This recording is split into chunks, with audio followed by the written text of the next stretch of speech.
The applicant is requesting a zoning map amendment for a 37-acre E1 employment district property.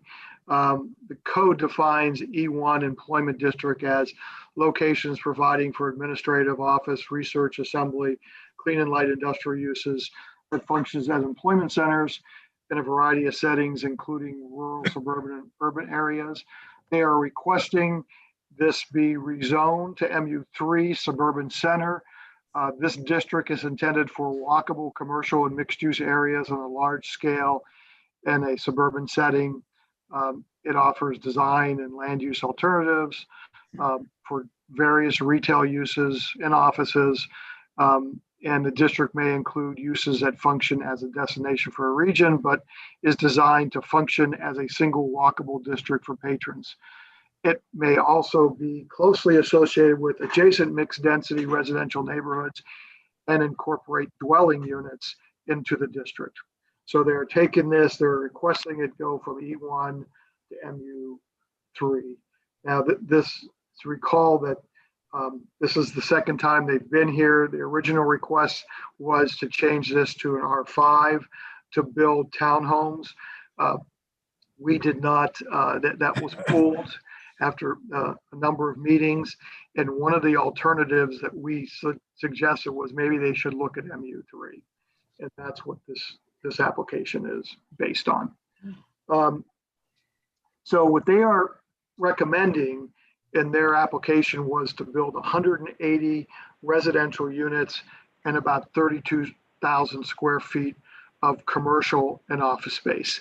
The design here on the right basically shows that. You got that in your staff report. They showed the 32,000 square feet in 3 buildings. We'll go through the zoning map amendment review criteria. There are 6 of them. A lot of these I'm going to go over quickly because we've went over them a couple times already, and I just wanted to sort of a refresher from what we did before. The first item is the proposed map amendment is in accordance with the general development characteristics of policies of the general plan and any other plan or program of the city adopted under a general guidance of the general plan.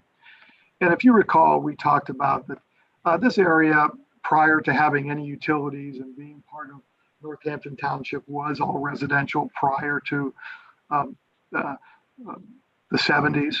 1978, Northampton started making changes from R1 residential to industrial zoning. In 1985, they increased the industrial area on Wyoming Lake Road. In 1989, after the merger, the city basically rezoned some additional property to industrial park, and that was in 1996. And so, since the 1970s, this has been an industrial corridor in a sense. And in 2005, the city continued it. We changed the zoning to E1, which is employment district. And the E1 allows for more than industrial. It allows for office uses. It allows for some limited retail. It allows for light industrial. And so over the years, the idea was, because there was sewer in this area, in most of the area, was to make it industrial. Now, when you look at the area itself, and we'll talk a little bit more about that, it's not all industrial. There are 2 educational facilities taking a large footprint. There are some apartment complexes, fairly large apartment complexes. Those were built in the 60s prior to the policies that Northampton started adopting in the 70s. And those were constructed because there was sewer. Summit County built a sewer line in that area, and people were able to tie off of it. And that's the reason why you have that 60s development that are out of place with the land use plan for the area. And this just goes through some of the changes in 78, what Northampton, what it looked like in this area in red is the property we're talking about. And you can see that in 78, prior to any changes, it was a lot of residential and some business. In 85, Northampton created that industrial triangle that basically it turned it all into industrial.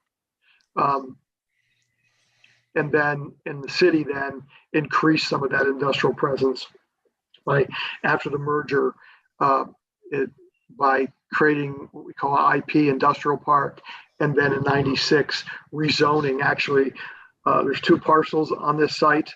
There was one parcel that was never zoned industrial, and the present owner requested that be changed to industrial park for future development. And then in 2005, when we looked at the area, we thought the area was probably one of our best way to grow employment in the city, because there was large acreage in most cases. It was near the freeway, and so we changed that industrial park to E1. So it broadened.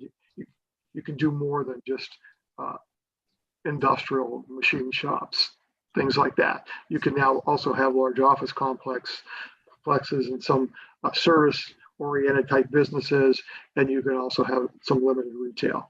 And so the goal was, we called it the Northampton Employment District, which really ran all the way from Graham Road to Seasons Road, and most of it was on Wyoga Lake Road and State Road. So as we look at that, over the last 50 years or so, the goal has been to create jobs in that area. The second criteria is a proposed map amendment is in accordance with the general development pattern and character of the planning area in which it is located. The general land use pattern in this area has not changed much, as we talked about, in 50 years, even with the post-merger industrial development. And that's in this general area. You can see that on the right, we show that area between State Road and Wyoga Lake Road of those uses. A large portion of Wyoga Lake Road on Stills Corners to Season Roads includes a large apartment complexes, schools. There's a residential subdivision that's partially in Stowe and partially in Cuyahoga Falls. But the goal was to create more industrial development. When we look at the property itself, as you can see, it's different colors. You see red, which is agriculture. This property by the county is categorized as agricultural. And it's probably just for a tax situation. It's nothing more. They're not growing anything there. And then even some of the industrial, you see commercial makes up a large portion. Some of those are actually industrial users. So even though when you look at this, this county tax designation land use really doesn't accurately show what's going on in that area. When we look at those uses in zoning versus the current land uses by the county, you can see the difference. Zoning, 61% of it, or 63% of it is E1, 25% is R5, 2% is MU1, and 10% is MU3, what they're requesting. When we look at those land uses, again, they're more diverse. You see single family, agricultural, exempt, which are mostly the schools. You have some commercial property. And so it's a pretty diverse area. So when you look at the question of we go back to is accordance with the general development pattern, the zoning request, as we look at it, is consistent with what is all around that area. It's not consistent with what the city wanted to do with E1. Typically, is to create more jobs for the city, but it is consistent with the current land uses. Third criteria is the proposed map amendment is in the interest of public health, safety, and welfare. An MU3 zoning map amendment and the eventual mixed-use development will directly benefit the city through the construction of potential office space or commercial or maybe some high-tech industrial space. new housing, the creation of temporary construction jobs, permanent jobs, and they will also extend some utilities that aren't there that could benefit other people. As we've done in the past, we've done an Urban Land Institute impact analysis just to give you an idea. This is by no means is this, it's just a real quick look at what could happen when development does occur there. And we based it on their original 180 unit residential units and 32,000 square feet of office retail space. As we move forward, we'll show some alternatives, and that basically showed that it would increase population by 369 people and create about 100 jobs. The investment would be about 18.5 million. As we look at that quickly, you can see those numbers, and it breaks down a little bit of how it affects the school system, and you can see that job-wise, it creates a lot of construction jobs over a 2 or 3 year period, and it creates about 100 jobs. Traffic, everybody wants to know about traffic. It creates about 1,000 cars per day at this development. The next item we look at is the proposed map amendment consistent with the planning criteria of the proposed new zoning district and is consistent with the planning criteria of all adjacent existing zoning districts. So when we look at MU3 zoning districts, we want to see how it fits in with other things around it.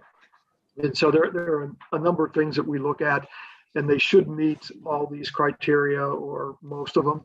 The first one is a district should not be larger than a half a mile in diameter when measured in any direction. Well, this isn't, but I think we have to look at it in more of the MU3 that is at the intersection of Steele's Corners and Wyoga Lake Road. And it comes pretty close to that half mile diameter. So, and so individually it doesn't. As we add it to what's there now, it meets basically that criteria. The second item is a district should not be located any closer than 1 mile to any other mixed use district unless it is MU5, which can be used as a transition to MU3. Again, as we look at this, it's really not a standalone. It really, it's not a mile from the other hills across the street and a little bit south. There is some E1 in between it, but it meets that. Let me know. I'm seeing my internet connection is unstable, so if I start breaking up, let me know. The fourth item is a district should be located at the intersection of 2 arterial streets. And again, we look at this, it really is, it's not by 2 arterial streets, it's Steele's Corners, Collector Arterial, Wyoga Lake is not. So it doesn't generally meet that. And the last item is the map amendment generally meets the planning criteria. However, this map amendment to MU3 should be considered an extension of MU3. So basically, as we're looking at this, it really is an extension of the MU3 that's at the intersection. That's what I'm getting at.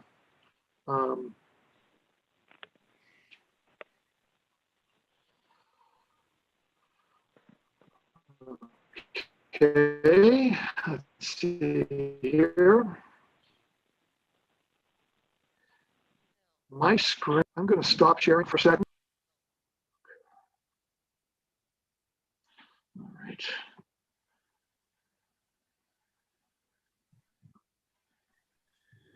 Okay, let me get back here. All right, and then we have 2 other criteria item.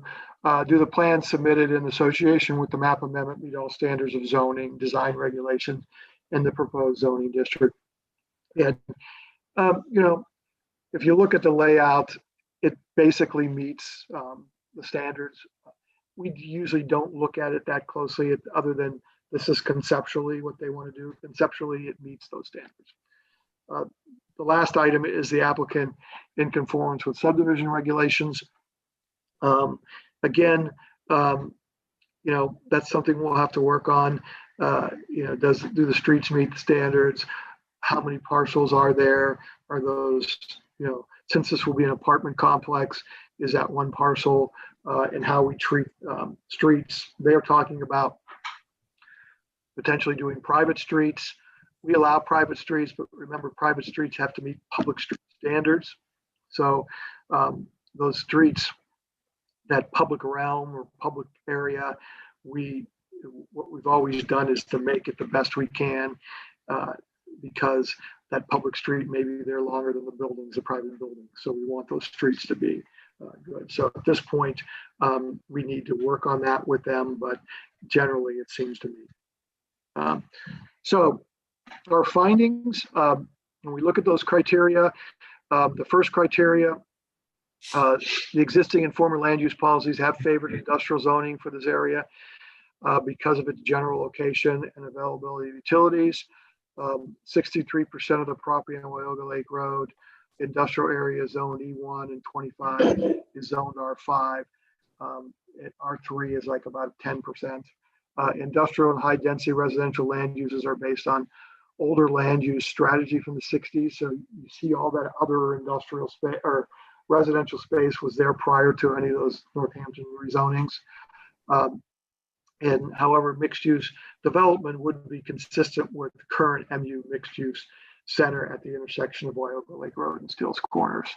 The second criteria, 37% of the actual land use in Wyoga Lake Road is either commercial or industrial, and 33% is residential and commercial. 7%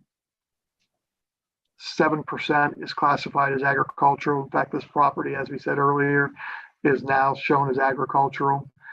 And as we look at mixed use development, would be consistent again with some of that mixed use in the area. Is it in the best interest of the city? It will create new housing and jobs, their proposal. It would also advance utilities. Is the new zoning district consistent with planning criteria? The map amendment generally consistent with MU3 center planning criteria. It's adjacent to what we have there already. Do the plans meet other standards of the codes? And at this point, it's too early to say they would have to. If this moves forward, they will have to meet those standards. They are allowed in MU3 to do both residential and mixed use retail, commercial and office uses, and some very light assembly. And then finally, is the application in conformance with subdivision regulations? And again, it would have to be, I guess. So based on those our staff report, the development team, developer, redid some of the plans based on my initial recommendations. And they ended up reducing the units to about 163. And they added another 20,000 of commercial office space to the site. And this shows that. And so when they did that, I ran some numbers again. And so when I looked at the 51,000 of commercial space, I wanted to see what that does in job creation, what it does in investments. And the investment was based on $145 a square foot, by the way. And so it shows that a total value of about 7.4 million of that 50,000 square feet, with a construction value about 5,200,000. And then it's based on what they showed, about 6 acres, and totally developing the whole site. And so what that did was it created a construction phase of 2 years at 33 construction jobs per year, and an operational phase of about 150 for jobs that would go along with that office space, and workforce salary of about $3 million, and construction of about $1 million. And it generated about 830 vehicles per day. And that is just the commercial space of their plan. When we looked at the entire mixed use with 160 units, 51,000 of commercial space, we looked at a value of about 32 million and construction value about 22 million. The population, it would add 344 people to the community, and it would add, again, 154 jobs, 147 construction jobs. The construction jobs would be about 3.6 million in payroll, and a yearly payroll for the permanent jobs is about 3 million, and it would generate about 1,343 jobs per year. So our conclusions is 2005 General Development Plan, Northampton Employment District identifies Wyoga Lake Road as the last bastion for new industrial development in the city. Hence, a map amendment from E1 Employment District to MU3 Suburban Center would eliminate 37 acres of potential industrial property on Wyoga Lake Road and reverse a 50-year industrial land use policy. That hasn't changed. That's from the last conclusion we had when they came here before to residential. However, a mixed-use development would protect a portion of that 37 acres for employment activities.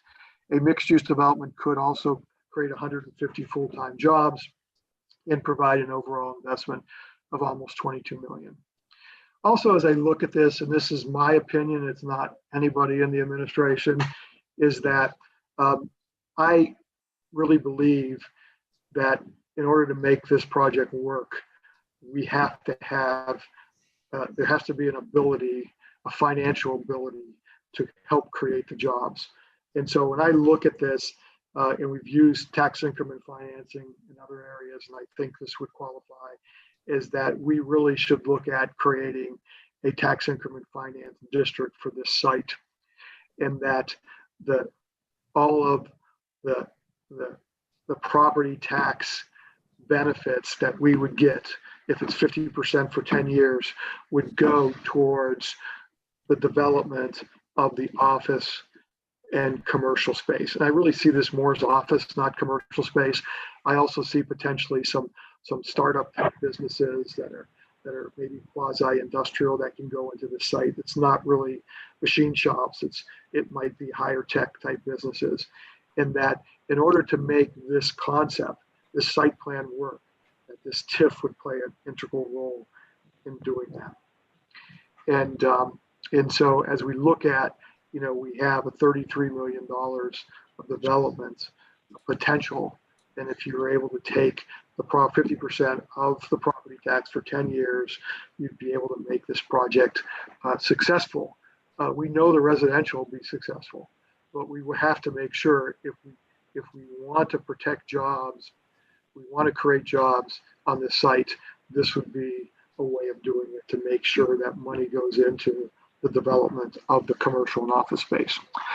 So based on the above conclusions and other findings in the staff report and project file, the planning staff can support a map amendment to MU3 under the following conditions. 1, commercial office and light industrial area shall be at least 6 acres and developed by the applicant or sold to the city for development. I originally said 10 acres. After talking to Mr. Moden and looking at what's developed, we said 25% or 10 acres.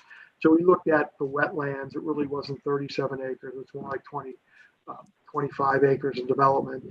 And we just cut it down to what could be developed. I looked at 6 acres and I thought that met the intent of that 25%. And 3 conditions under that the major site plan approval process shall determine final acreage. Maybe it's 7 acres for parking that we need, or maybe it's 6.5. Building square footage is 50,000, correct? We know based on their plan that they can fit over 50,000 square feet on that site, and what those uses are. Of course, if it's a high-end office use, you might need more parking, you might need more space. Second item under here is building design must meet Chapter 1143 mixed use center design. Mixed use center design is stricter design standards in E1. So if you're building an office building or some flex space, it's going to be built to a higher standard than an E1 building would be. And then the last item is a tax increment finance TIF district should be investigated for the map amendment property so that a portion of the future property tax revenues could assist in developing the office and commercial component.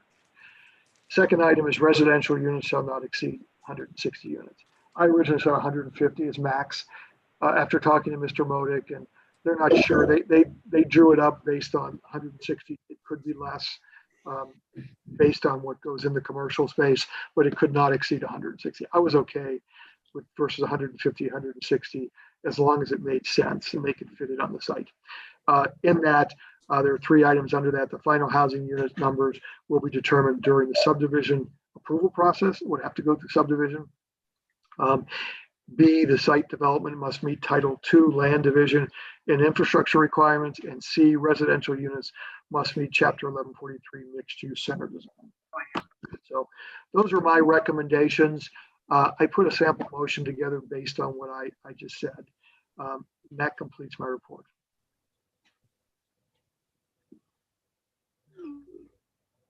Thank you very much, Mr. Guerra, for that very detailed and thorough report. It's very helpful, and I'm certain that we will come back to you with any questions we may have.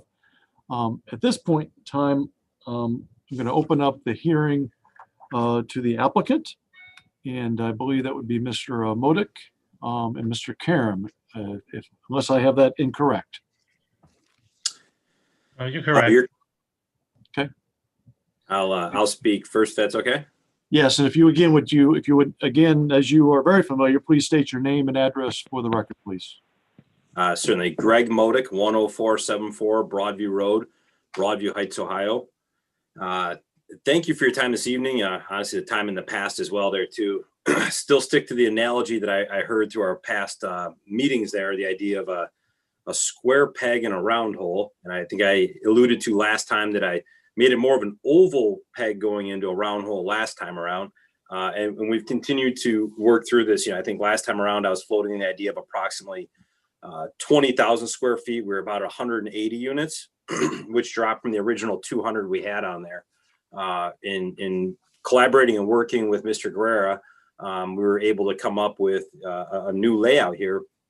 We're up to just over 50,000 square foot of space usable here, as well as the appropriate parking with it. We have 218 parking stalls, whereas code would require 205 for that square footage of the buildings that we have shown there.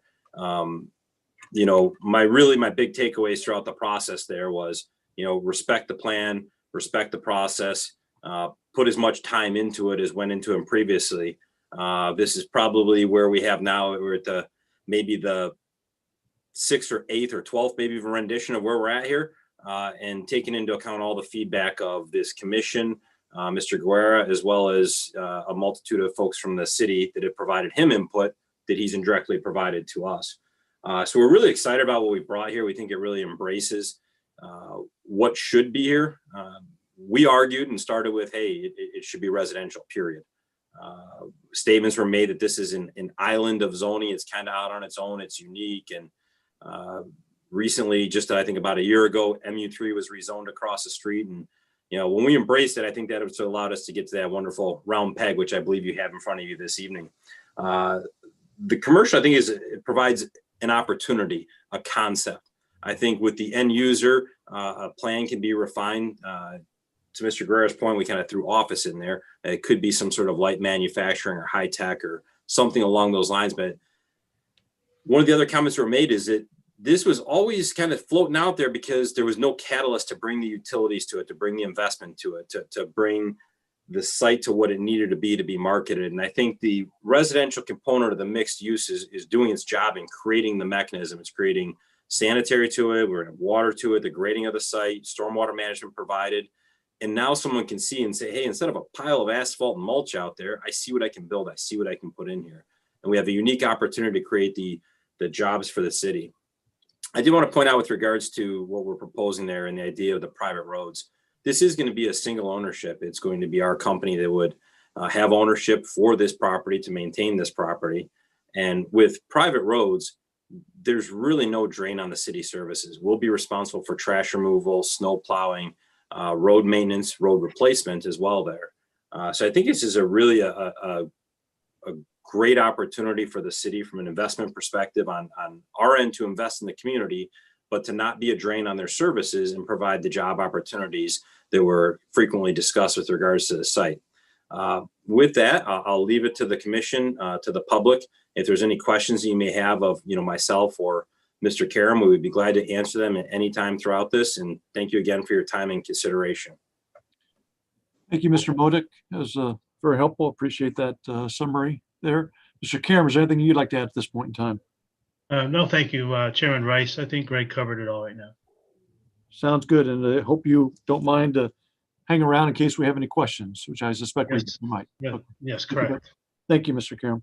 Sure, thank you. Okay, so we are going to close the hearing at this point in time to the applicant, and we will open the hearing up to the public.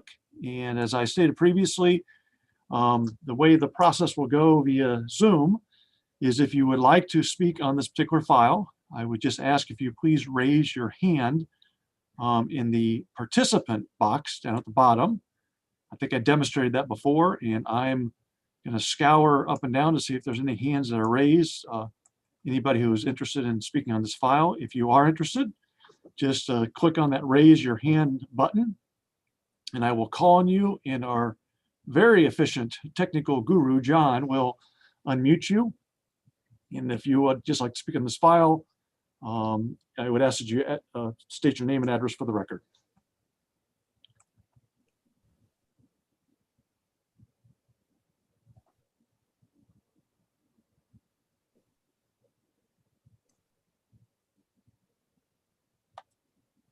I'm looking up and down and I'm not seeing any hands raised. So if there is no one who is interested in speaking on this particular file, I'm going to then close the hearing to the public because we do have a full agenda here this evening. And I'm still not seeing any hands raised. Okay, so we're going to go ahead and close this portion of the hearing to the public, and we will open it up to members of the Planning Commission. And I'm going to ask Commissioner Monaco, if you wouldn't mind. You have the floor, sir. Thank you, Mr. Chairman. I'd like to start out by saying in looking at this particular project, I'll call it, over the last several meetings and listening to some back and forth from Mr. Karam and Mr. Modick and Mr. Guerrera, it's really evolved, and I think it's evolved rather nicely. I think that's a salute to that process of working with our planning department and considering other things that the commission has had to say and Mr. Guerrera's people have had to say. I really like what was presented today.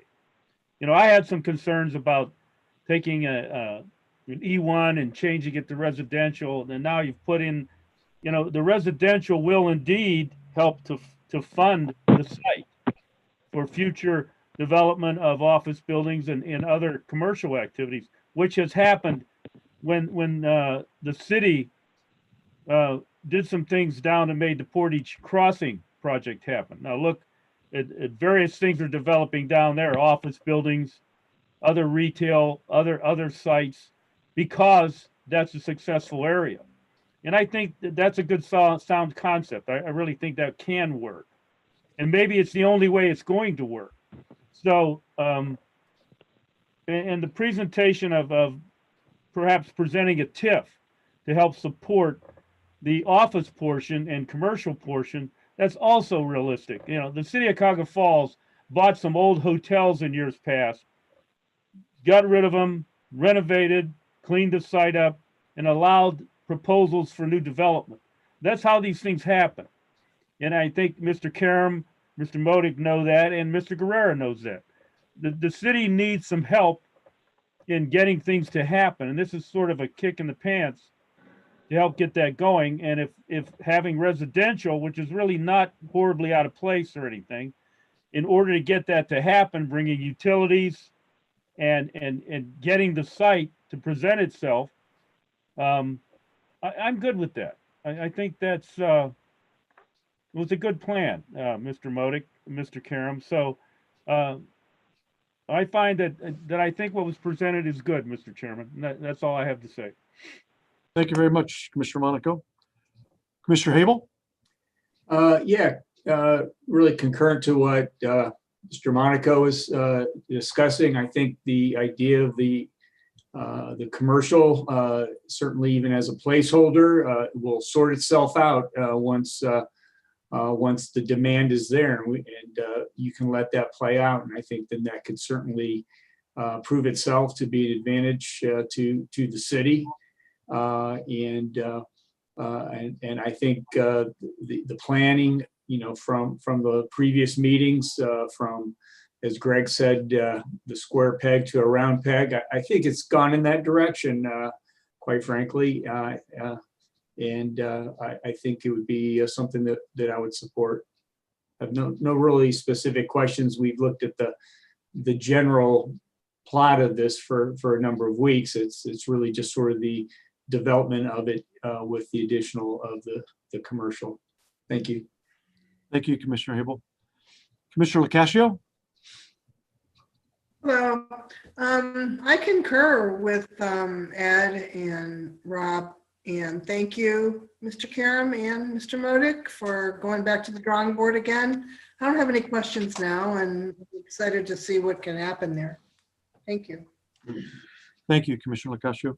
Commissioner Ricker? Yes, thank you.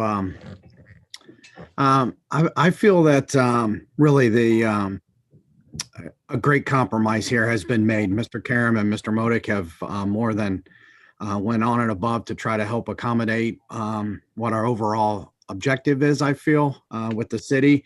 It's been, E1 for 50 years, and now we have an opportunity to put something there. And I think that's the key overall with this. So I want to thank both of them and Fred for all his hard work that he's put into this to make this. I think it's going to work. I really do. So thank you, Mr. Commissioner. Thank you, Commissioner Ricker. Councilwoman Nichols Rhodes? Hi, thanks. So having not had the experience of listening to the previous proposal, it's impressive. Everybody's talking about how things have changed to make everybody happy. I do have a question though. Does anyone know what school district the people who live there will be attending or in? Woodridge. Okay. Woodridge. All right. Thank you. Okay. Thank you. That's all I have. Thanks. Thank you, Councilwoman. Well, I'm going to sound like a broken record here, Mr. Guerrera and Mr. Modick and Mr. Karam, but I want to echo my fellow commission members' comments. I, first of all, want to thank Mr. Guerrera, Mr. Paul, and the entire planning department team. You've really worked hard on this, and it has come a long way. I'm not going to say how long, but it's come a long way. And it's come that far because of your commitment and dedication. And so I appreciate, your willingness to take this on. Sometimes it's the hard problems that are, quite frankly, worth the most, because you get that satisfaction. So I think you've done a really fine job, Mr. Guerrero, Mr. Paul. So thank you. Mr. Modick, Mr. Karam, I also want to echo my fellow commission members' gratitude to you for sticking with this. We've come, it's been a journey, and I appreciate you guys being along on this journey. You've been really patient listening to our questions and concerns and probing, and it probably feels sometimes like you've been to the doctor. We don't mean for it to be that way. We just want it to be the best, outcome for the city. And as I've said previously, what's the best and highest use for this land? And I really concur with what Mr. Guerrero is recommending here. I think what you're proposing here is a good compromise. I really like the TIF concept as well. I'll echo that. I guess my only question to Mr. Guerrero, Mr. Modick, Mr. Karam is, at what point in the process, I mean, do we make that part of our formal motion tonight? And before we did that, I would want to make sure with Mr. Modick, Mr. Karam, that you would be amenable to that. Because according to my, simple calculations here, which I know I wrote down here somewhere, I think it was in the range of about $5 million at 15%, I think, if my numbers are correct there. But, so if you could please answer that question, Mr. Guerra, Mr. Modick, and Mr. Karam. I put it in there as a quasi recommendation. There's still a lot of work needs to be done. The administration needs to buy off on it. We need to run numbers. Our bond counselor has to make sure things work. It's easy for me to say, let's do it. But because I'm not the attorneys, but I think generally, I think it's doable. I think my whole concern was, I didn't want to sit here 10 years later and there's nothing there. It's a field. And the idea is to create jobs. And I know we don't have to do it overnight, but there's an opportunity now with the residential development to get this done quicker rather than later. And that's the goal. So I don't know if Diana wants to add anything, or Greg. I know Greg has a few things he wants to probably talk about. Actually, before Greg goes, but to answer my question specifically, would it help if we made it part of the motion to at least advance that? I would say, as you go back and look at that motion, it's in there. Okay. You have to decide as a group. Okay. I mean, you're making a recommendation. City council could say, no, we don't want to do this. I don't know if that's the case, but anything. I mean, but it just makes. I guess it adds a little bit of oomph to trying to make it happen. That's what I thought. Mr. Modick? Veer off slightly from the answer by saying thank you all. I do appreciate the collaboration. I really do. This was an amazing process right from where we started to where we got. So we appreciate it as much as you appreciate the dialogue. I would say yes. I mean, open to the concept of the TIF to create the jobs in the commercial portion. If I may, or suggest or throw out there, I think it's similar to what we just went through with this plan.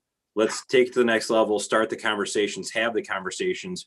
We're welcome to be party to it, to participate, to do everything we can with it to help create these jobs, and look forward to working with council and with the city with regards to that aspect to see where it could or may go. And then ultimately coming back to you folks halfway with the plan. Thank you, Mr. Modick. Mr. Karam, anything you'd like to add, sir? No, I would add it as well. Just from the past 15 years of experience, I'm sure the next 10 years, if we don't do the TIF or something to spur that growth as it relates to the commercial, I think we'll have a bare piece of land there as well. One of the things that Mr. Karam said earlier on, we tried to get some money from the state to do an industrial, and we couldn't do it. We knew what those numbers were. And so this is sort of a substitute for that. And so we've been discussing it back and forth, and I think we should look closely at doing it. I think it'll really help get the development we need and maybe some really good jobs. So sounds good. Ms. Colvecchio, is there anything you'd like to add? Thank you, Mr. Chair. I'll just reiterate mostly what Fred has said, that we've had a lot of internal discussion today and yesterday about the TIF. And given the extent to which we would have to go to great lengths to even negotiate the terms of a TIF and get that passed by city council, not knowing yet what their threshold is for this project, because we haven't even taken them the map amendment. We spent a lot of time today crafting the language that's before you in the motion.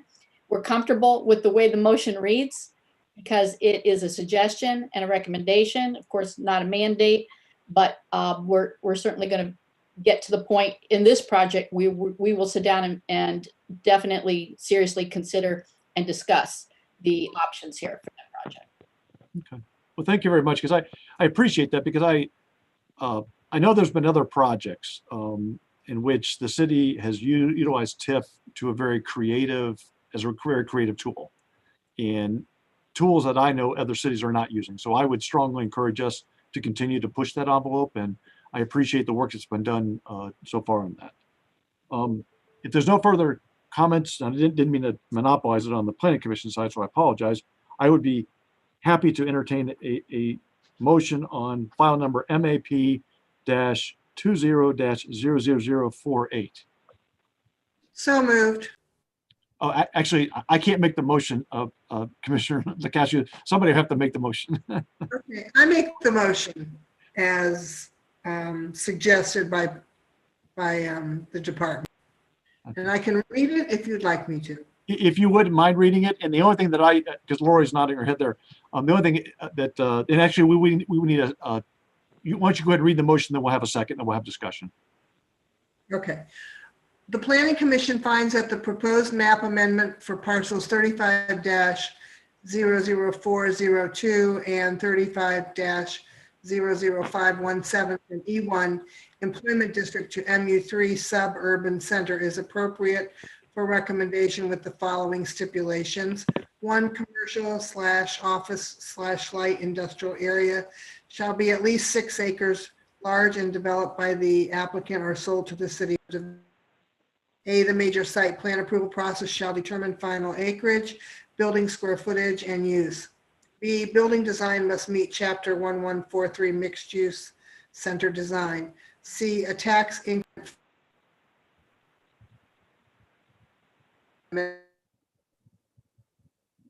tax.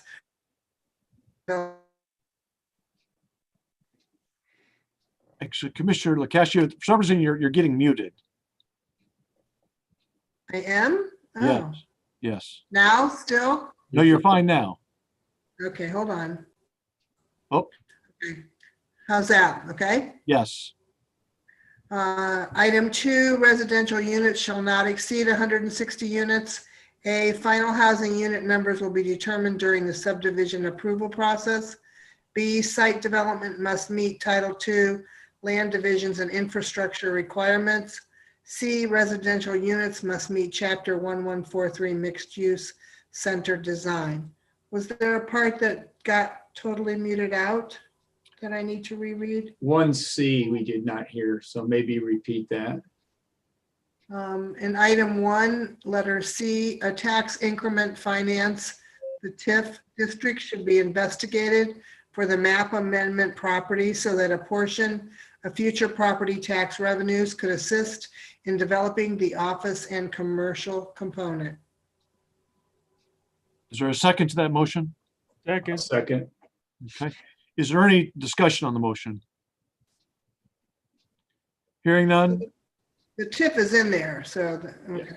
It is, and I was even kind of, thinking in my mind, do we want to put any stronger language in there? But I'm going to kind of take Ms. Colavecchio's lead that it feels like that was language that was carefully crafted. So I want to be respectful of that process. But I just want, my own discussion would be just let the administration know that we strongly endorse that and strongly encourage the administration and council to really take a hard look at that. I see a nodding of a head, so it sounds like that's duly noted. Okay, so is there any further discussion on the motion? Hearing none, all those in favor of the motion signify by saying aye. Aye. All those opposed? Any abstentions? The motion carries. Thank you very much, Mr. Guerrero. Thank you, Mr. Modak. Thank you, Mr. Karam. Thank you very much. We don't see you before the new year. Have a nice holiday. I know Yes. we've seen a lot of each other the past couple months. Yeah, same to you all. Thank you. Same to you all as well. Hey, we have the next file, MSP-20-00050. Mr. Guerrero. All right, thank you. No one has commented on my festive, Your clip art? yeah, Great. Mr. Guerrero, I was actually going to wait until we got to that moment. Oh, Thank you okay. very much for bringing that festive joy to our meeting. I try my best, I'm a bundle of joy. You are indeed, sir. All right, this is for the development of a parking lot and an addition to the current Summit DD building downtown. And it includes 12 parcels, 10 that will be for a parking lot, and 2 that will be for the Summit DD building expansion. We're looking at approximately 3 acres together. This is an unusual application because I don't think we've ever put 2 entities together apply for one site plan, but it made no sense to have 2 separate site plan applications because they both depend on each other. The parking lot is for Summit DD, and Summit DD needs the parking lot. And we started this process over a year ago of working with Summit DD for them to move their headquarters to Cuyahoga Falls and to create about 125 jobs, new jobs in Cuyahoga Falls. They would be moving from other jurisdictions, but they would be new to Cuyahoga Falls. And so as that process started over a year and a half ago or whatever, we started working together, the city and Summit DD, on figuring out how do we get parking for this building expansion. And the city went ahead in the last year and purchased the World Auto facility on Front Street, a couple of houses that also World Auto owned on Wadsworth, and then the city also purchased 2 homes on 2nd Street. And that makes up, in addition to the Summit DD building current site, makes up this site. The property is zoned, actually, which is kind of unusual. With 12 parcels, and we have 3 zoning districts, and I'll get further into that. And so we'll talk about the site plan. We have 2 groups, and actually three groups that'll review the project. The Triad group that we started working with over a year and a half ago with Summit DD on the moving of the facility here. Hasenstab Architects, who's doing the expansion work and the development work for Summit DD, and also Spagnola and Associates, who's doing the engineering work on the parking lot for the city. That is the project. As we look at an overview, you can see that on the left-hand side showing the Summit DD building as it sits today on Front Street, facing Front Street, Oakwood Street, and 2nd Street, and showing the proposed addition. And then on the right hand of that diagram, showing the city parking lot that will be used for both Summit DD and for overflow parking for city activities in downtown. On the right is a rendition of that new addition. We talk about the zoning, and we'll talk more about it, but you can see that most of it is zoned MU5, this dark brownish color. The mustard color is the MU4, and the olive color is the R5. And so as you see, this whole site includes those 3 zoning districts. It's unusual to have a building cut in half by 2 different zoning districts. The building was built after 2005. And when they came here originally, Summit DD, we thought, well, there's not much difference in MU4 and MU5. We'll just go ahead and keep the zoning as is. And eventually we'll change it. Well, now we're in another step, is that we have now a parking lot and a building in 3 different zoning districts. So we'll talk further about that. Oops, let me go back. So again, as we go through our site plan review criteria, I'll go through this as quick as possible. The first item for site plans we look at is the site design and compliance with the general plan and contributes to the overall character of the planning area in which the site is located. The site complies, with MU5, MU4, and R5 standards. All these uses are allowed. Parking is allowed in all 3 of these uses, and office buildings are allowed in both MU5 and MU4. And does this contribute to the overall character of the downtown? This is wonderful for the downtown to bring 125 new jobs to support businesses that have been open and have been hurt in the last year with COVID. but having people visiting, working here, I think, and adding more parking is a really good thing for the downtown. Second item is the lot is in compliance with all subdivision regulations in Title II. Basically, the lots are lots of record. We're going to be recommending that that there's some consolidations happening on the parcels. So instead of having 12 parcels, at the end of the day, there will be 2 parcels, one for the building in Summit DD's parking area, their private parking area, and one for the city's parking lot. And we'll show that as we move forward. So it meets subdivision requirement, but we need to bring it up to the way it should be with the development of the site.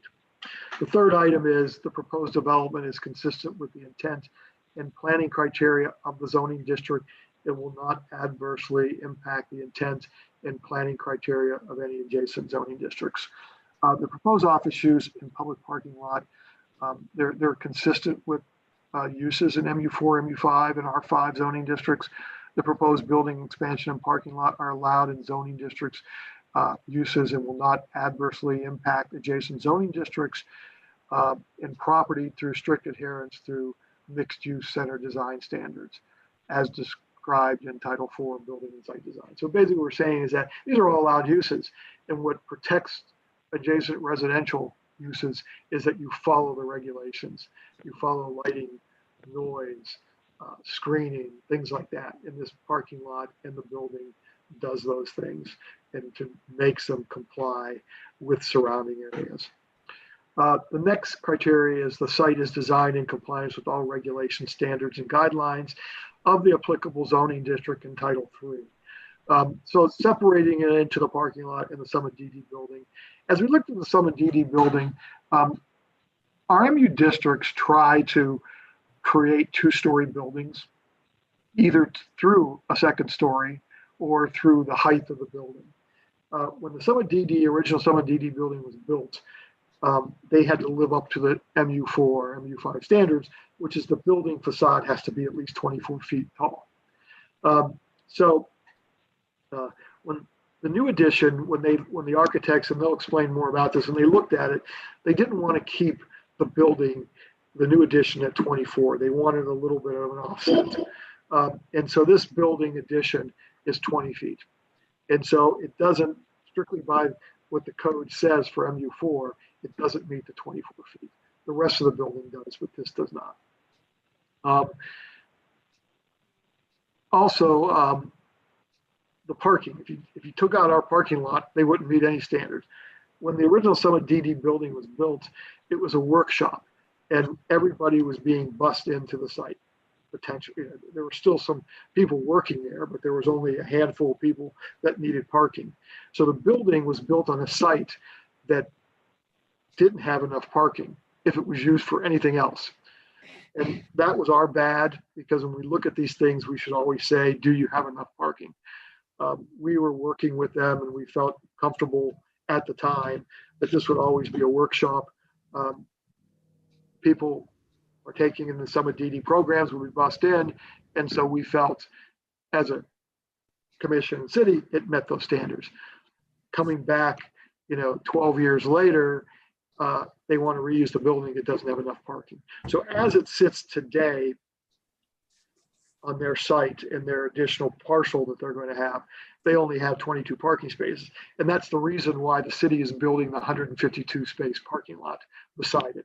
And just a little bit about the parking lot is from 8 a.m. to 5 p.m. or 7 a.m. to 5 p.m. Summit DD will have exclusive rights to the parking lot. In the evenings and on weekends, it will be a free city public parking for downtown. So it also adds 152 parking spaces when maybe the city needs it the most on events, things going on downtown, on weekends. So the parking lot, their 22 parking spaces will always be there, but there will be an agreement between the city and them that they have exclusive rights to the new parking lot that we're building. Looking at this review criteria, just in visually looking at it, you can see the building, the new addition is on the left. The 22 parking spaces are at the top of the site plan. They will be tying in, their entrance will be into our main parking lot entrance, and they will be able to drop off people under a canopy also. So when we look at our parking lot now, again, 152 parking spaces. It will be built on the former, mostly on the former World Auto area. World Auto also owned 2 houses that were in Wadsworth. There is a main entrance that runs from 2nd Street to Front Street, a 2-way drive that will function as the entrance to Summit DD and also the entrance of the parking lot. Our parking lot will also have another entrance exit on Wadsworth. Again, it's shared parking, and the parking lot meets Chapter 1134 parking requirements, Section 114306 mixed use center access circulation, and Chapter 1145 landscape design standards. The next item in site plan criteria is the site is designed in compliance with all design regulations in Title IV. And I separated those into the sections as we look what they are. And, the first 4 sections really deal with design of the building. It doesn't deal with height, it deals with design. It deals with entrance features, it deals with scale, it deals with materials, and it deals with screening of any equipment. And in those things, it met all that. We had a question a little bit about, not a big question about if you're going to have large air conditioning units or HVAC systems on the roof, they have to be screened. And you either do that by raising the parapet to cover it, or you put a separate parapet around, screening around that in a good material that would screen the equipment. The next items really deal with parking, and they really deal with the city's, more of the city's parking area is access and circulation. In addition to the parking section of the code, we also have an access and circulation in the mixed use design, and it basically forces you to break up the parking lot as best you can for large developments. This isn't really a large development, and it meets the pedestrian and vehicular pedestrian circulation. I meant to say when we looked at the site, we'll look at it again, there is a sidewalk, which we require in parking lots. The entrance drive between 2nd and Front, there will be a 6-foot sidewalk in addition to the vehicular entrance. So there will be a pedestrian entrance also. And that's what one of the things it calls for. Lighting design, and this is something that we look at pretty, especially in an area that's a highly dense area. We want to keep all the light on the site. And so there was some question, I think that they showed lighting to be at 20 feet tall poles. We say 15 feet tall in the downtown area and in the urban areas. And then those light fixtures have to be screened or shielded from any residential uses. And then we look at the photometric to make sure all the lighting is on the parking lots. What you had got, and we have a revision tonight. I have it here, but the original lighting photometric had some bleeding of lights into the residential parcels, and we don't allow that. And so they had to move some of the fixtures so that we don't have that.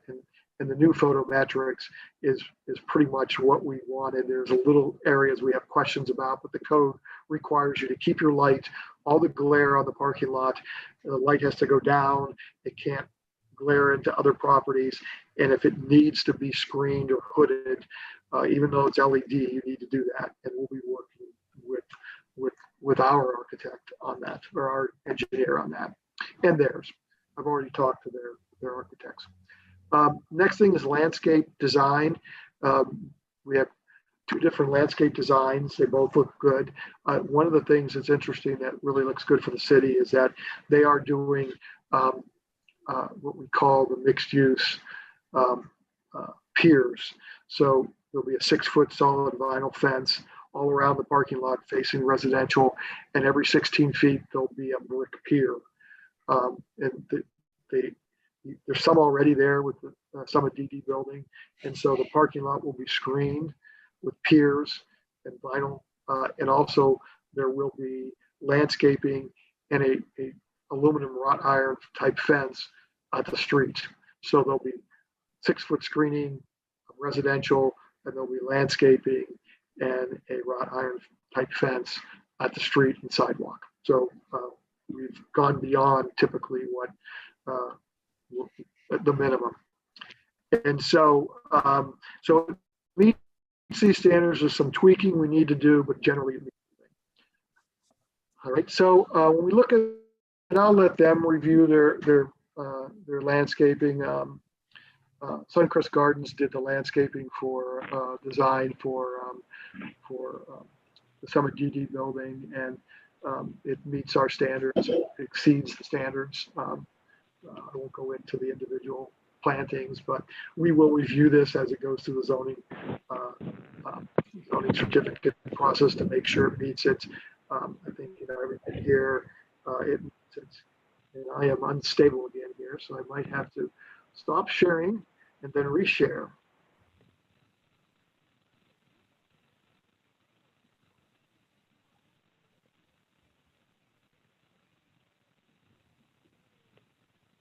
I think I have. The next page here, I don't think I missed a page here, is that it's showing the building itself, materials, the lighting, the LED lighting. Again, there would be house screening. Their lighting is pretty much away from most of the houses, but there could be some problems associated with it when it's up against some of the backyards on 2nd Street. But they're 50 feet from it. The next item, I'm going to try to share this way here, is showing the revised lighting plan. And as you can see that some of the lighting were up against the edge, now they're brought into the center, and that everything in this area are all zeros. At the edge, there's still a little bit of light bleeding, and we want to talk to our engineer a little bit about that. But generally, they're meeting, again, the standards. Let's go here, if I can get to it.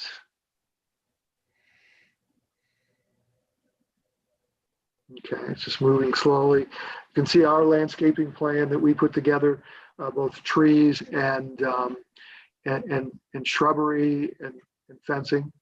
Also, we talked about this sidewalk here. I had talked to our engineer, Dennis Stover Spagnola. I always like to keep sidewalks not at the curb unless you don't have any room. Always have a tree lawn. So you have a driveway, you have a tree lawn that protects pedestrians in either bad weather, if somebody's going through there and splashing water or snow, or just somebody going really fast, that your sidewalk has some protection from the curb. And so we have the room. So I will suggest that we have a 5-foot tree lawn, a 6-foot sidewalk, and then grass up against the fence rather than the sidewalk right up against the driveway. The final site plan review is the site is adequately served by essential public facilities and services such as vehicle and pedestrian access, emergency service, and public safety, drainage, and utilities, and any necessary supporting civic uses. The proposed site plan meets vehicle and pedestrian access requirements, emergency and public safety requirements, drainage, and utility standards, and supports civic use by creating public parking. I'm going to try to go into the here. Okay, good. So our findings and mitigation measures: the planning staff finds that the proposed Summit DD building addition and the city-owned public parking lot meets code requirements except for the following. The entire property should be rezoned MU5. I'm suggesting that in the next 6 months or so, we do an internal rezoning, go through the process and make it all MU5. Next item is the 12 parcels should be consolidated into 2 parcels, one for the parking lot and one for the office building prior to construction. That's an administrative thing. They would just create new legal descriptions. I would stamp it and it gets recorded at the county. The next item is the proposed building addition does not meet 24-foot height standards. And I'm saying there's really no mitigation here. I think it meets the intent. Most of the building is 24 feet. Maybe with some of the screening, they might be able to move the parapet up to 21, 22, and they can address that. But I think it meets the intent. Most of the building meets the 24-foot. For the shared parking agreement, cross-access agreement must be executed between the city and Summit DD. We have a general agreement already signed. The code calls for an easement to put on the property, so we're going to have to work with our law department to put that easement on there. And the easement just protects it.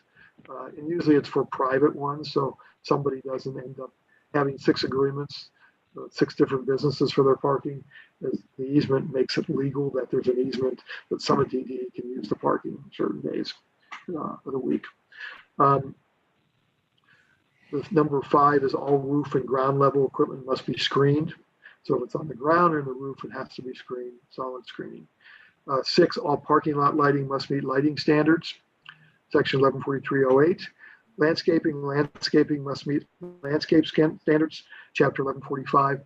By looking at it, it looks like it meets all that, and it actually exceeds it in both fencing and screening and planting materials. And in addition, the planning staff recommends that an internal driveway sidewalk be separated from the driveway by a 5-foot tree lawn. So those trees that are behind the sidewalk will be moved in between the curb and the sidewalk. The 5-foot tree lawn will provide pedestrian buffer from the vehicular drive. And so our recommendation basically is that the planning staff finds the Summit DD building addition and the new public parking lot construction project MSP-20-00050 meets Cuyahoga Falls General Development Code site plan criteria and recommends approval with the following code requirement stipulations.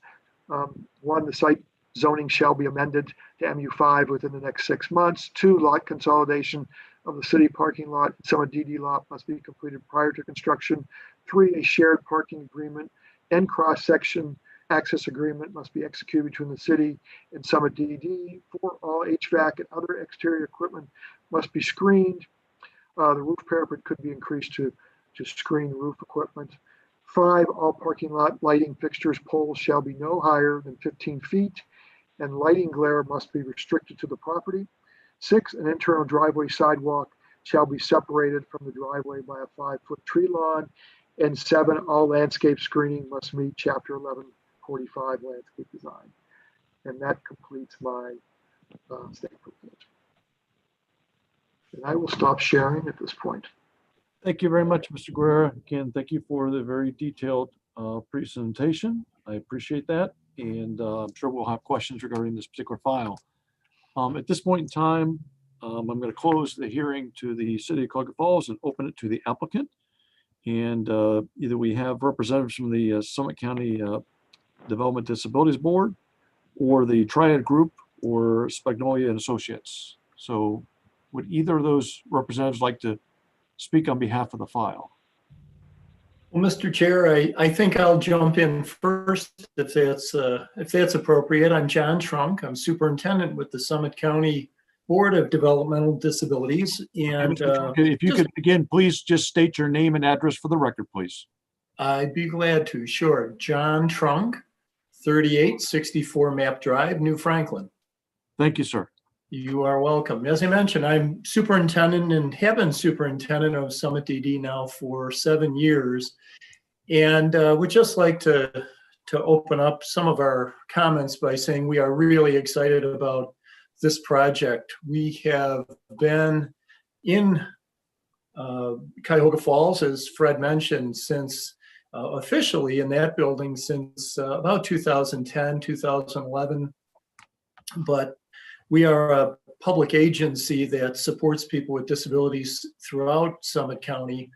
Many individuals are citizens of Cuyahoga Falls, so we have been in your community for many, many years. As Fred mentioned, our service delivery changed. Some of the federal requirements changed about 3 years ago. And so we've been in conversation with the mayor and his cabinet for a couple years now to look at how we can best use that building. It was a employment sheltered workshop for a number of years. And as a result of some service changes, that building really became vacant and has been vacant for the most part now for about almost 2 years. It's always been part of our strategic plan to redesign and repurpose that building. And a number of things have come together at just the right time. We have made a decision organizationally that we want to move our administrative headquarters to Cuyahoga Falls for a number of reasons. One, that building provides a great footprint to start with, but also gave us the opportunity to expand the building. And you'll see a few more details on that 7,200 square foot expansion. But maybe as important as having the space is that Cuyahoga Falls has always been a welcoming community to not only Summit DD, but to individuals that have disabilities and are citizens of your community. And so for those reasons and others, we looked at a number of different options and have concluded that moving our administrative offices and along with that, approximately 100 and 120, 30 jobs to Cuyahoga Falls, where we will make it our administrative home for long into the future. I can't say enough, Mr. Chair, about the good conversations and the cooperation we've received again from the mayor and Fred and Diane and others on the staff there that have made development of this project really, really easy to work through. I've got a couple of folks with us. I don't know, Fred, perhaps I'll take your lead how much detail to go into, but with us from Summit DD with me are Russ DePlane, that is our director of IT and facilities, and Russ has been kind of my right-hand person in going through this project and keeping track of all the moving pieces.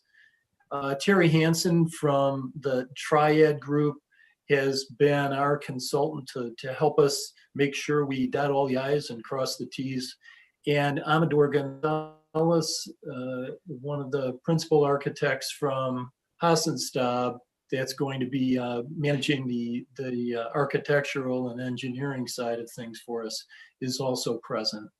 So that's my introduction of why we chose Cuyahoga Falls, but also introduction of those that are with me.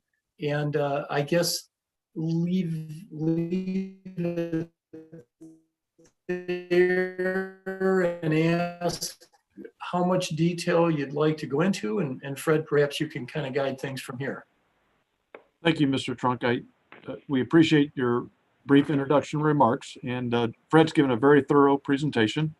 And not that I want to take away any time from the rest of your team that's here, but if we have questions, I'm certain that we will ask them. But I think we've got a pretty clear picture of the project. But I thank you so much for all being here. Sure. Thank you for the introduction. Okay, we will close. Wonderful. Thank you. We'll follow your lead.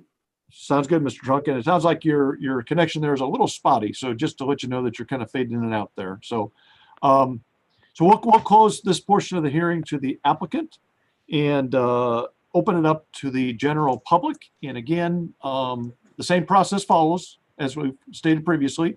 If anybody would happen to like to speak on this particular file, if you would just mind going to the participant button down at the bottom and click that open. And there's a little raise hand button there.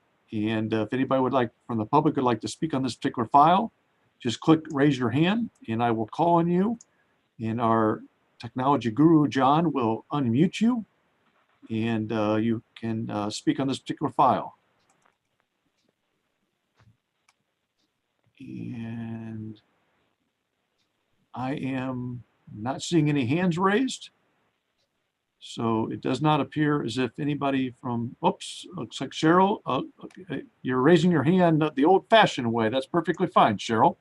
We can use that as well. So John, if you wouldn't mind, please unmuting Cheryl Craigie. I apologize if I've butchered your last name, Cheryl. But again, if you would, when you get unmuted, if you wouldn't mind just please stating your name and address for the record, Cheryl. Hello, I'm Cheryl Krejci and I live at 2377 2nd Street. So the whole project you guys are talking about is my backyard. So the neighbors have nominated me to let them know what's going on and keep them informed on whether we should keep doing home improvements to our house or let them be tore down and we move on. So they want to know, if their houses that have not been bought are safe. We could do home improvements. And the property that is the Summit DD property, there's a tree there on Wadsworth,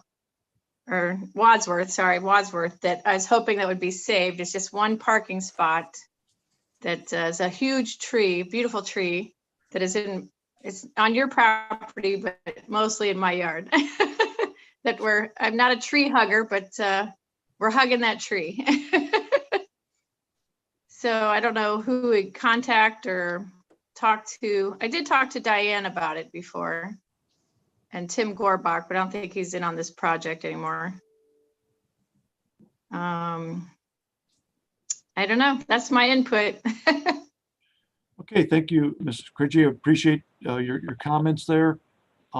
Regarding your first question about property acquisition, I'm not sure if we can comment on that. That's really not germane to our file.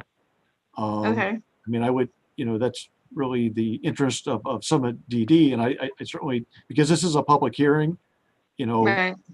That's their business. However they conduct their business, I certainly respect that. Regarding the tree question, it sounds like it is on their property. But I would really kind of defer to Mr. Trunk, again, however you want to handle that, Mr. Trunk, regarding the tree issue. Sure. Well, I'm not aware of the tree specifically, Cheryl. We will absolutely look into it. I know as we look at expanding that parking and need to, address landscaping issues and things like that, we'll absolutely check it. And I'm sure Russ DuPlain there has already made a note of it. Okay. In terms of the acquisition, part of this started out with needing to acquire parking, given that we were probably expanding the number of staff that were driving. A great deal of the conversation the last couple of years has been how to acquire that property or acquire the necessary property to accommodate the parking. So it's really been done in partnership with the folks from Cuyahoga Falls themselves. Yeah. If I can just add that the parking lot itself is owned by the city. And so that was the agreement, that we would build the parking lot and they would move their operations here. So that's something that Mr. Tomasi and us in development and also Spagnol and Associates, we can look at that tree and see if it's worth saving and if we can have one less parking instead of 152 or 151 parking spaces. But a lot of times it's hard to save one tree when you're tearing everything around it and putting asphalt. It ends up dying, but it's something that the city can look at, I'm sure. Yes. We did talk about that also on how to fertilize the tree, because there's already blacktop on that side of the tree. It's that giant apartment building that Fred used to own. There's already blacktop already there. And Diane did have me put a sign around the tree to mark it on which tree it is. Okay, good. Thank you very much, Ms. Craigie. Appreciate your comments. Yes.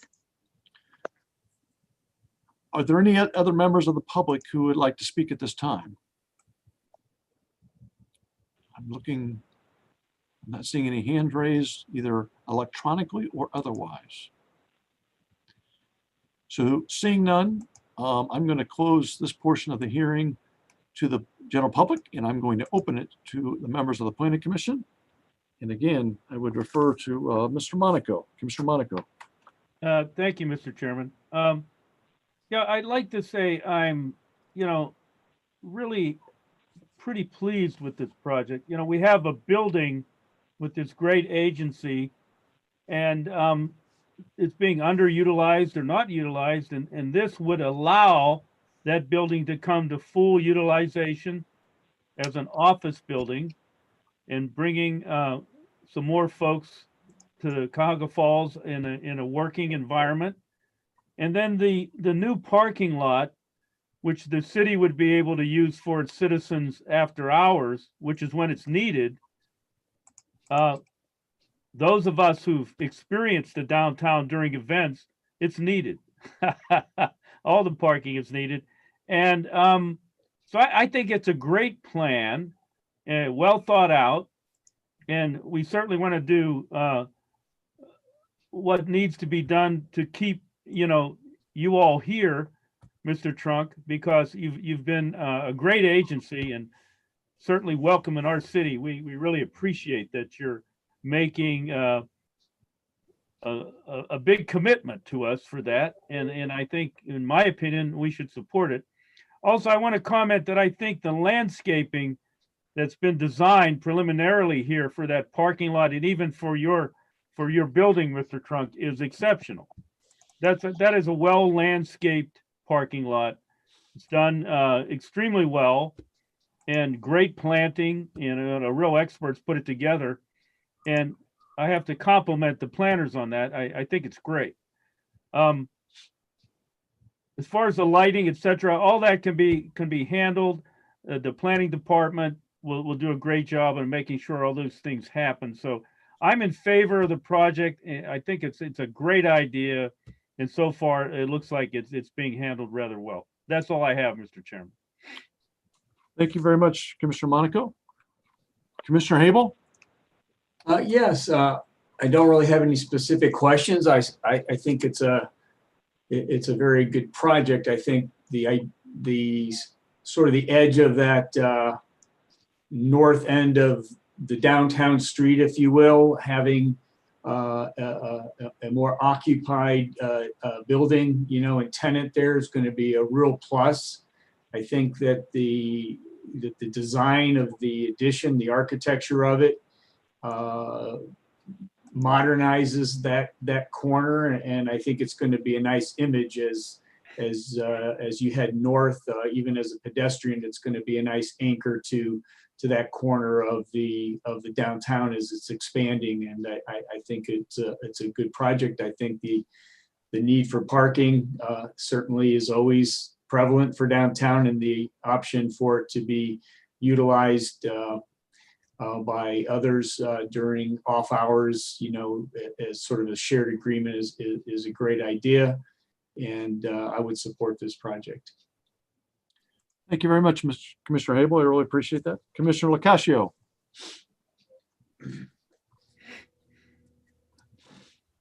Commissioner Locascio, are you, looks like you may be frozen. Oops. I look forward to seeing this project made reality, because that building sitting vacant isn't always good. So I'm anxious to support it. I don't have any, because I was driveway agreement, but I'm sure that there are people that, like the maintenance and stuff. I'm just thinking of like shared driveways in my work world realm. So I'm sure you guys have that handled. So But no, I wholeheartedly support it. Thank you, Commissioner Locascio. Commissioner Ricker. Yes, thank you, Mr. Chairman. Yeah, I want to thank Mr. Trunk for picking Cauga Falls to relocate and bring in the home office to Cauga Falls. I want to thank him for that. We certainly appreciate it. And I tell you, what a win-win situation this is, to create 120 jobs and have more parking for downtown for us. I just think it's a great project, and the had been echoed earlier that the design of the building is just superb by the architect. So want to thank them as well. No further comments, Mr. Chairman. Thank you very much, Commissioner Ricker. Councilwoman Nichols Rhodes. Thank you, Mr. Chair. I just agree with everyone who's spoken. It's a wonderful project. We're very, very excited to have DD expanding in downtown, and great use of space, and we're really thrilled about it. So thank you, Mr. Trunk, and everybody. And again, I want to say how Diana and the city, you guys do great work, and this is exactly what we need down there. And, you know, I remember, I think the Gibbs study mentioned business headquarters. That would be something that we could support down there. And here we are with one of the best. So that's terrific. Thank you. Thanks, Mr. Chair. You're welcome. Thank you, Councilwoman. I don't have anything more to add. I think it's been very well stated by my fellow commission members. Mr. Trunk and your entire team, please know that we are grateful to you for investing in this community, making your decision to be here. And so I fully support this project, and I would be happy to entertain a motion on file number MSP-20-00050. I would make a motion to accept, and I can read the motion as written. If you may please do that, Commissioner Ricker, I would appreciate that, sir. Can you put it on the, thank you.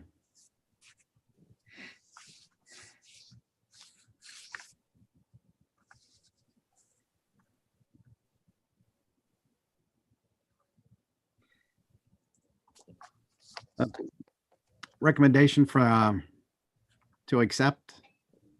The Planning Commission finds the Summit DD Building Addition and the new public parking lot construction project MSP-20-00050 meets Cauga Falls General Development Code site plan criteria and recommends approval with the following code requirement stipulations. Number one, the site zoning shall be amended to MU5 within the next 6 months. Section 1113.07 zoning map amendment. Number two, lot consolidation of the city parking lot and Summit DD lot must be completed prior to the construction. Section 1113.02 minor plot.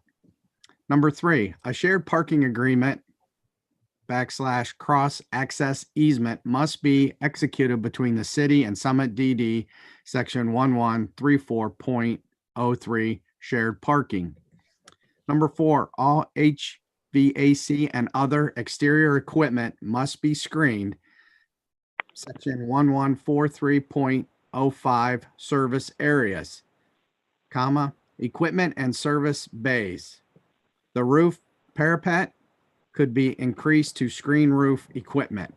Number five, all parking lot lighting fixtures / pole shall be no higher than 15 feet and lighting glare must be restricted to the property.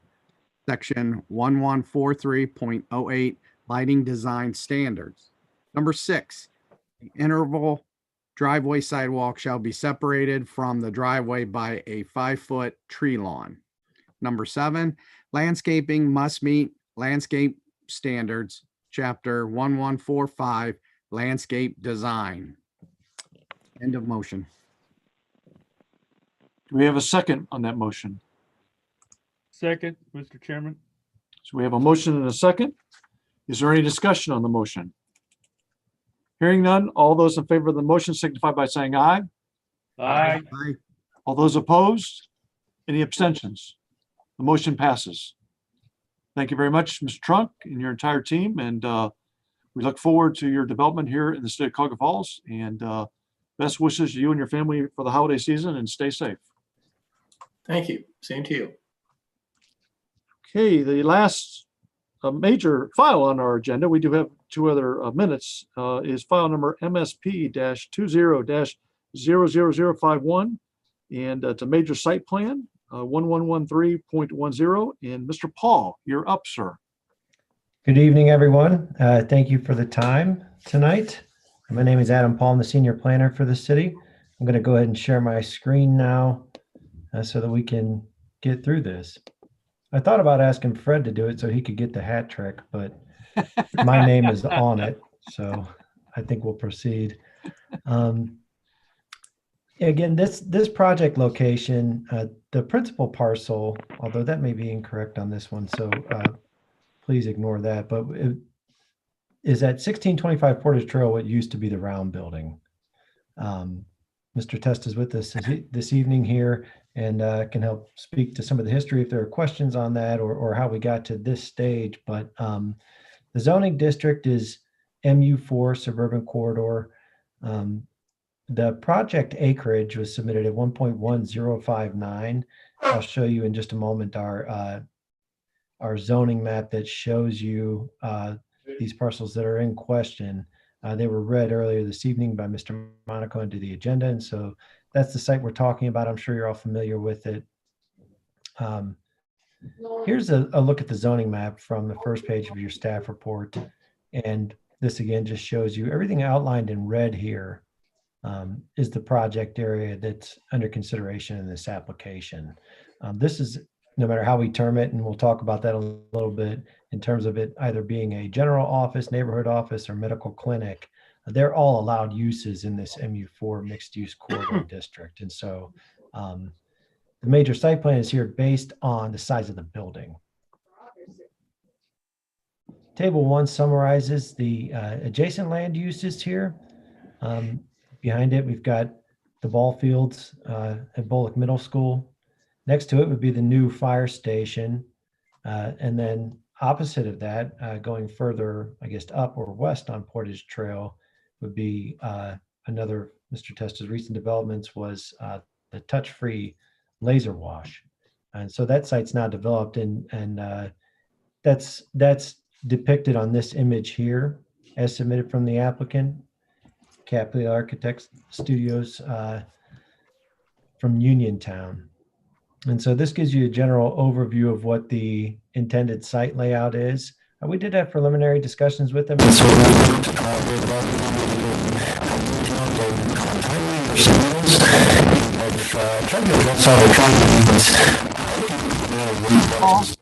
Mr. Paul, yeah, for some reason, we're having trouble hearing you. We got a lot of interference.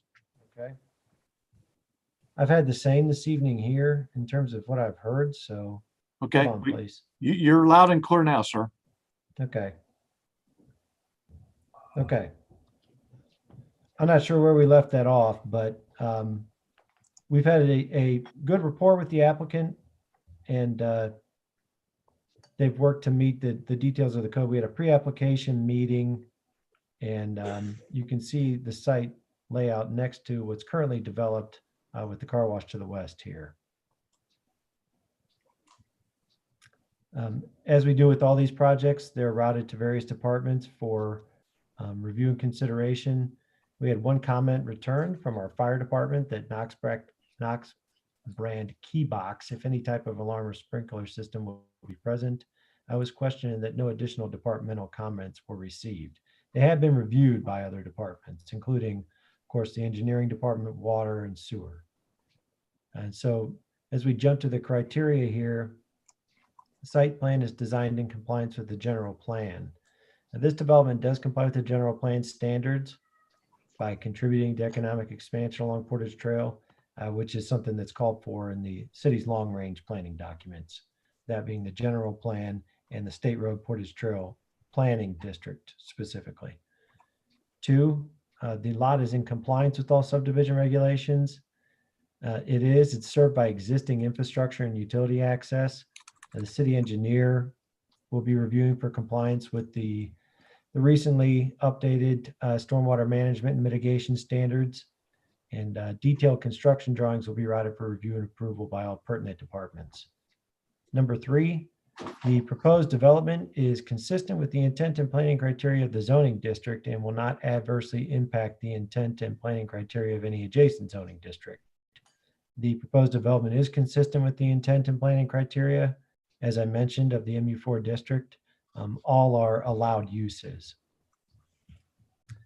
Number 4, the site is designed in compliance with all regulations, standards, and guidelines of the applicable zoning district in Title III. So we've provided a table here.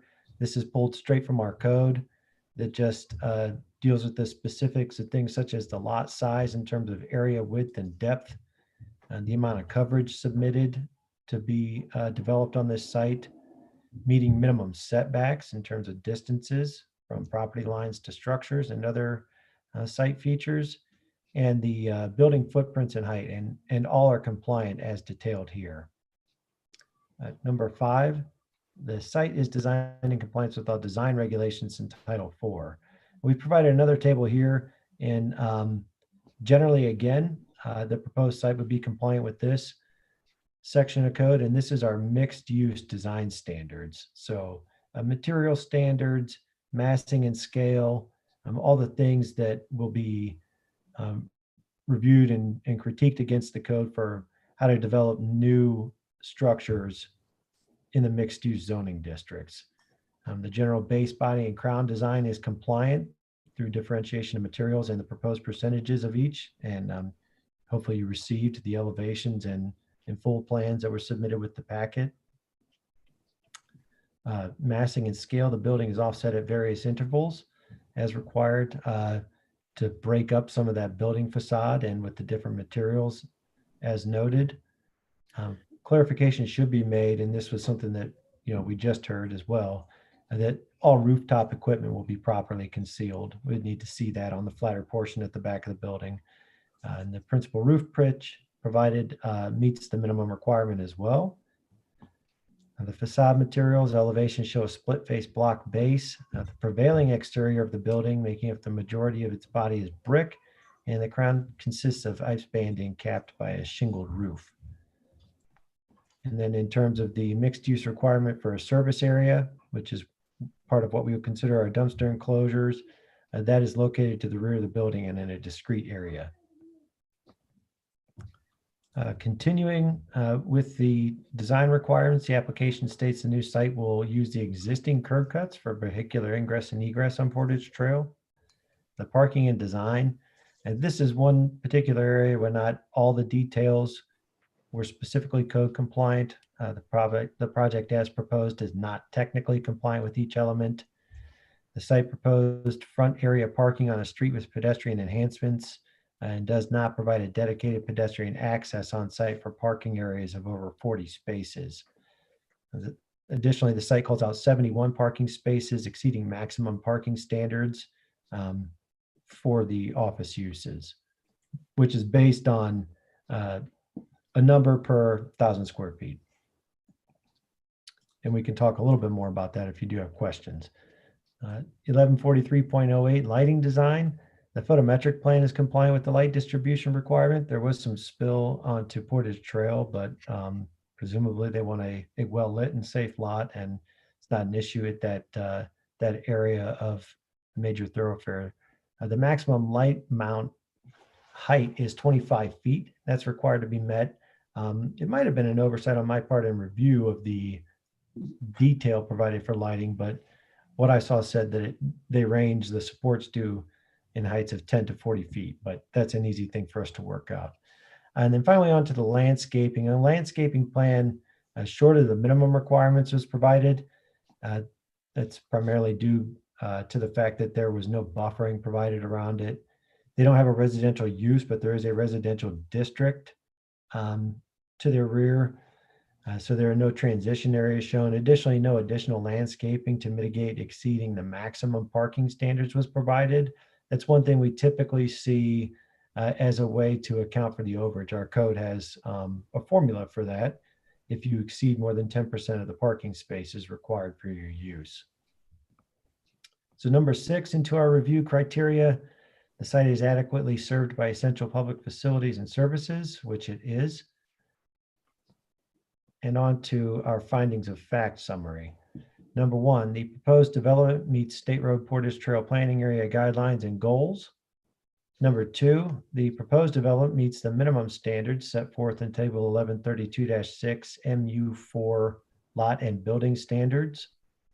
Three, the proposed design generally complies with 114303 massing and scale and Section 114304 facade materials. Additionally, there were some photos of their existing facility further up Portage Trail, closer to the downtown area that were provided, and you'll see it'll be a nice building that goes up. Number four, the plan does not meet parking design or required space parameters of the General Development Code. The total counts when using the neighborhood office of 3 parking spaces per 1,000 square feet, general office, which is 4 per 1,000 square feet, or medical clinic, which is 5, are all exceeded for a 12,120 square foot facility proposing 71 parking spaces. And the fifth finding is that minimum landscaping elements as described in Chapter 1145 landscape design have not been provided. Improvements should be required for transition buffers from off-street parking areas and potentially as a mitigating factor to exceeding maximum parking allowance. So again, just to reiterate, potential measures for that, mitigating design measures might include reassessing parking demand and adding identifiable areas for pedestrian access to the new facility. That can be as basic as striping a walkway or something at a centrally located area. I think they have a sidewalk all along the side of their building from the rear to the front. And so they are providing a space there. It's just the specific mixed use design requirements of separating parking spaces of over 40 with some landscaping and adding a dedicated area for pedestrian access to the facility from those further out parking spaces. So the planning division recommendations are concluded in the following way.